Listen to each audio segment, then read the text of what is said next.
Muito bem, gente, estou chegando para mais um vídeo, pessoal, e no vídeo de hoje eu vou fazer um comentário.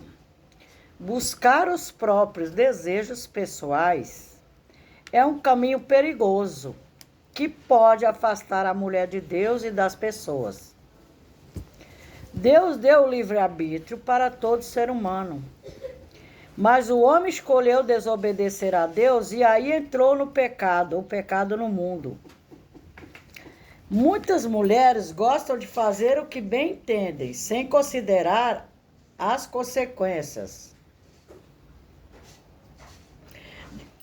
Desculpa. As consequências de suas escolhas. Essa atitude é comum até entre mulheres que se dizem cristãs. Apesar de confirmarem que seguem a Deus, elas costumam realizar sua crença quando se deparam com situações que sejam atraentes para elas.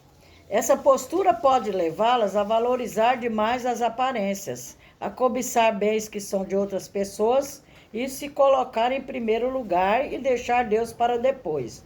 Como exemplo, aquelas mulheres que defendem seu tipo de personalidade e pensamentos a todo custo, e diante dos amigos, fazem o que derem e agem com interesses pessoais e falsidades. A mulher que defende sua personalidade e suas ações, a qualquer custo pode magoar quem está ao seu redor, magoando ou ofendendo os que estão ao redor. Enquanto isso, deixam de praticar os ensinamentos de Jesus Cristo, como amar, cuidar e respeitar o próximo. Existem também mulheres que não vivem a fé, que afirmam que têm e até mesmo no trabalho agem de má fé, com atitudes injustas, erradas e mentirosas, para se beneficiarem ou prejudicarem alguém, ignorando totalmente o que Deus ensina em sua palavra. Andar por esse caminho é perigoso. E quem vive assim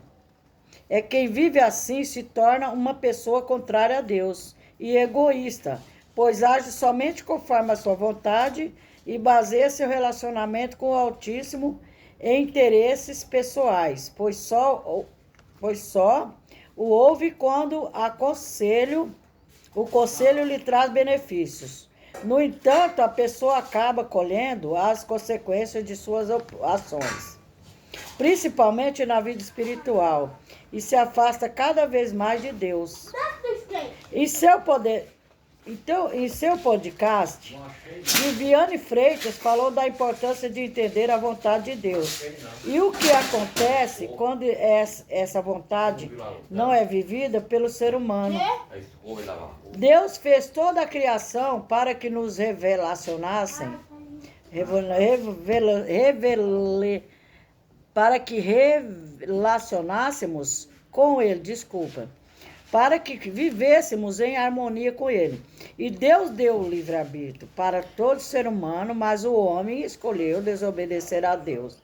E aí entrou o pecado no mundo, disse.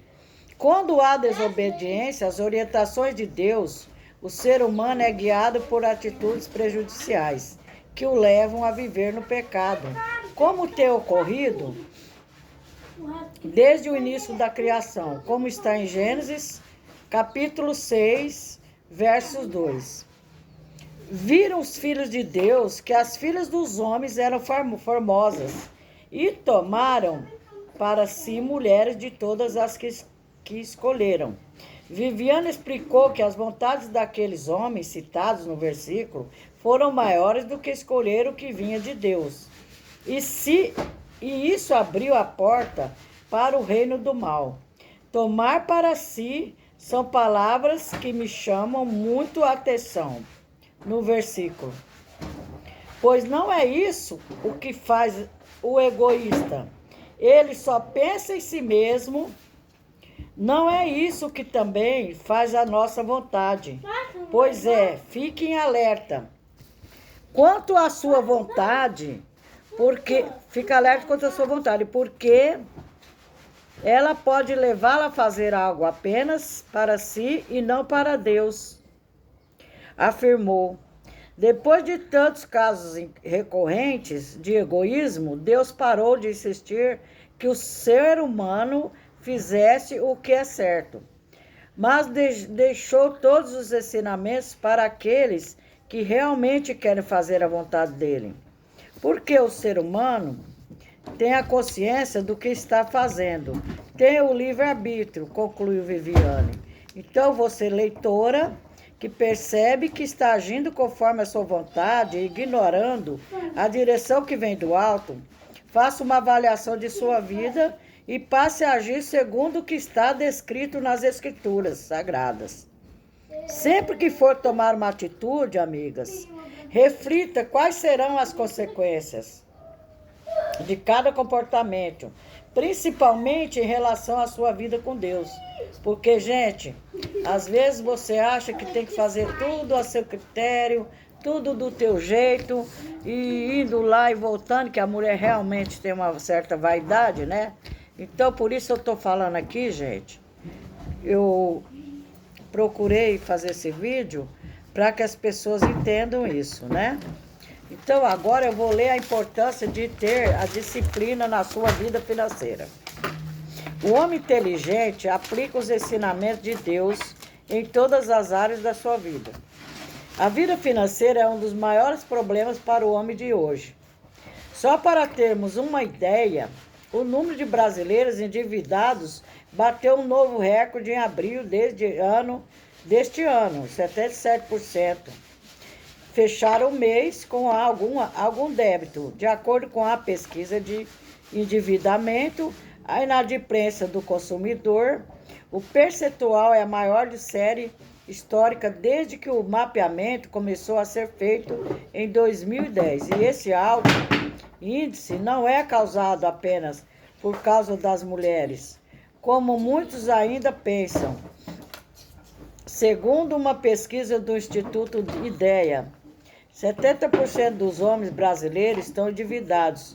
Além do desemprego, um dos fatores que contribuem para isso é o fato de muitos não terem educação financeira para lidar com a facilidade de crédito, como o cheque especial. Eles fazem compras e antes de que percebam, já estão envolvidos em dívidas que mais parecem bolas de neve. Elas só aumentam. Por isso é importante aprender a cuidar das próprias contas, e até a Bíblia evidencia isso em diversas passagens. O rico domina sobre os pobres e o que toma emprestado é servo do que empresta. Ensina Provérbios 22:7. Já em Romanos 13:8, Paulo orienta: ninguém devais coisa alguma, a ninguém devas coisa alguma. Apesar de considerar que emprestar ou pedir emprestado não é pecado, o livro sagrado adverte que estar em qualquer um dos lados pode ser um problema, principalmente quando quem pediu emprestado não paga e quem emprestou tem que assumir a consequência, pois emprestou seu nome ao devedor. Não seja como aqueles que com um aperto de mãos empenham-se com outros e se tornam fiadores de dívidas. Se você não tem como pagá-los, por que correr o risco de perder até a cama em que dorme? Está em Provérbios 22:26-27. Está vendo em Provérbios, pessoal? Você perde até a cama, você deita, você não dorme porque você está preocupado com as dívidas. A Bíblia também nos traz o exemplo de quem passou por crises, sem ter que pedir nada emprestado a ninguém. A história de José do Egito nos mostra a importância de poupar para enfrentar o tempo das vacas magras, além de deixar claro que as crises, por mais terríveis que possam parecer, também passam. Quer dizer, passa a crise, né? Alguns devedores podem até culpar a crise econômica como principal motivo para seus infortúnios, mas talvez o real motivo seja outro. A falta de disciplina, estar disposto a aplicá-la na vida para regrar suas ações e se preparar para problemas financeiros é a melhor forma de evitar dívidas. Essa disciplina pode ser avançada colocando em prática os ensinamentos de Deus. Para começar hoje mesmo, cuidar melhor de sua vida financeira, leia as dicas ao lado, mas demore a praticá-las, pois enquanto você está indeciso, suas dívidas seguem aumentando. Então, pessoal, liste as contas como aluguel, supermercado, almoço, fora de casa, confronte a soma com o seu salário para ver se falta ou sobra dinheiro. Corte o que for desnecessário para não extrapolar sua renda. Por exemplo, eu não faço unha, não arrumo cabelo, porque eu não vou tirar de dentro da minha casa a comida para fazer, pintar unha, fazer unha, essas coisas, né? Eu faço em casa porque eu não tenho condição de estar pagando. Então, a gente já vai tirando um pouco das dívidas, já não faz dívida, né? Porque se você tira para fazer alguma coisa do teu corpo, ou um cabelo, a vaidade, você já está tirando de dentro da comida, você está tirando o alimento, a água, a luz. Faça um planejamento e numere os seus objetivos e prepare-se para que você pretenda fazer. Organize o orçamento e tenha reservas específicas para atingir cada uma das suas metas, mesmo que elas levem tempo, mesmo que demore, né, pessoal? A sua meta, né, você demora, mas você vai chegar. Não tenha receio de parcelar alguns pagamentos, principalmente aqueles em que não há incidência de juros. Quem está com orçamento apertado pode parcelar o IPTU e outros impostos, por exemplo. Fuja dos juros pesados do cartão de crédito e do cheque especial e evite compras desnecessárias com essas modalidades. Vale negociar as dívidas e só pedir empréstimo se os juros forem mais baixos do que os do cartão de crédito. Mais outra setinha aqui. Para não depender de instituições financeiras, da família ou de amigos, na hora do aperto, separe 20% do quanto ganha, economize ou invista este valor. Ter uma reserva é importante para superar momentos de dificuldades ou para concretizar seus sonhos, pessoal. Já dá um like, se inscreve no canal e ativa o sininho para os próximos vídeos. Muito obrigada, amados e amadas de todo o meu Brasil. Fui.